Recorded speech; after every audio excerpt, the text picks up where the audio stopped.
Hello বন্ধুরা, শুভ নববর্ষ। আর দেখো আমি স্নান টান করে নিয়েছি, কাজকর্ম সেরে তারপরে কিন্তু আমি আলু পটল টমেটো কেটে নিয়েছি, রান্না করে নেবো। আর আজকে কিন্তু আমি বাড়ি যাব।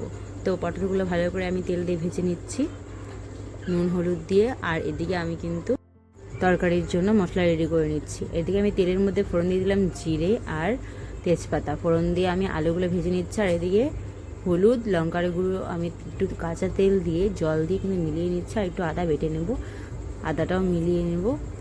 আর আলুগুলো ভাজা হয়ে গেলে ওখানে আমি মশলাটা দিয়ে দেব।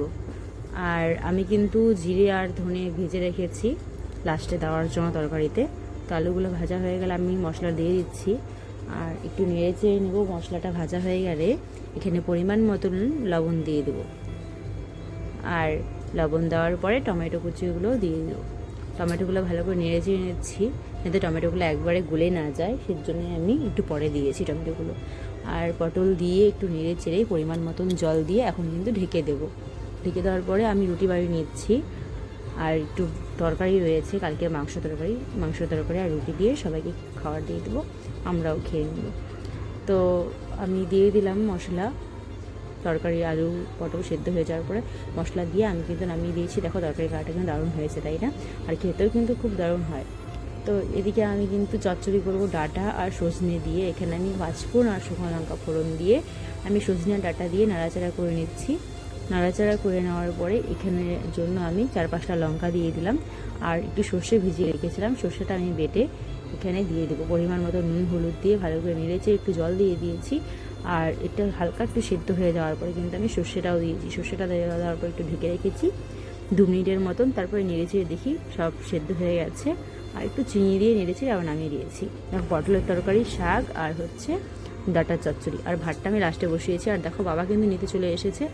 আর মেয়েকেও রেডি করে দিয়েছি। মেয়েকে আবার সেন্টারে ইঞ্জেকশন দিয়েছি, রাতে বেলা জ্বর আসবে বলেছে। তো রেডি সেডি হয়ে আমরা বেরিয়ে পড়ছি। শাশুড়ি মা দেখো গেটের সামনে দাঁড়িয়ে আছে। তো আমাদের বাড়ি তো এখান থেকে এখানেই হেঁটে হেঁটেই যাওয়া যায়, তাও আমরা টোটোতে করে যাচ্ছি। দেখো মেয়ে চলে আসছে, এসেই সবার প্রথমে বাড়িতে এটা সেটা ধরাধরি করছে।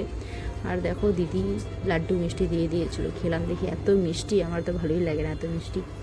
তো ভাবলাম লাড্ডুটা খাই। লাড্ডুটা খেয়ে দেখি লাড্ডুটাও প্রচুর মিষ্টি, তবে লাড্ডুটা চলছে, তাও মোটামুটি খাওয়া যাচ্ছে। আর দেখো এদিকে মেয়েকে বাটির মধ্যে অল্প 4-5টা ভাত দিয়েছি, ও পাখির মতন খুঁটিয়ে খুঁটিয়ে খাচ্ছে। বাড়িতে এসে মেয়েকে কিছুক্ষণের জন্য ঘুম পাড়িয়ে দিয়েছিলাম, পরে ঘুম থেকে ওঠার পর ওকে 2-4টা ভাত দিয়েছিলাম।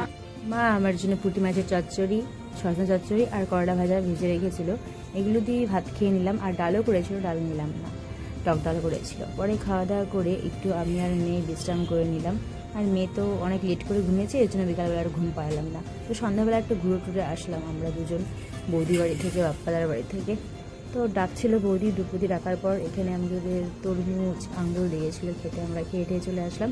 পরে মা আর মেয়ে দেখি ঠিকই দেখছে, আমি একটু চা বানিয়ে নিলাম। আর আজকের জন্য এই পর্যন্তই। বন্ধুরা তোমরা সবাই ভালো থেকো, সাথে থেকো। আর লাইক কমেন্ট করতে একদমই ভুলবে না। Tata, bye bye, good night.